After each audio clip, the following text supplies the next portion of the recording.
Story 20 of our Bible cloth, building of the tabernacle. You know, after the Israelites worshiped the golden calf, God decided that they needed a tabernacle, a place to meet, a place to come and to worship.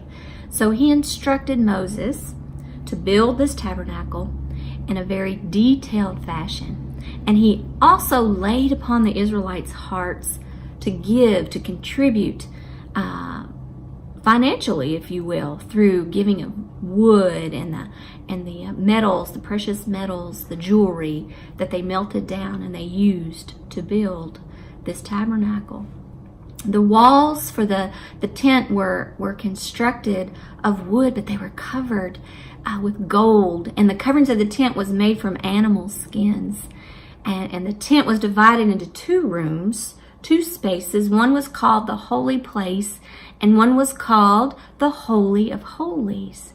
And we're going to talk about the difference in just a second. There were candles in this room that was a symbol of God's presence, because he is the light of the world, you see. And the altar of incense kind of reminded them to pray daily. So it was a beautiful picture of worship, if you will. Well, the Holy of Holies was separated from the holy place by this big curtain. And inside was a box made of a special type of wood, and it was overlaid with gold. And inside that box were the 10 Commandments. And also there was manna in this box, which God gave to feed the people daily. And I think that was a sign to them also that God feeds us daily through worship, through his word, through being with other Christians.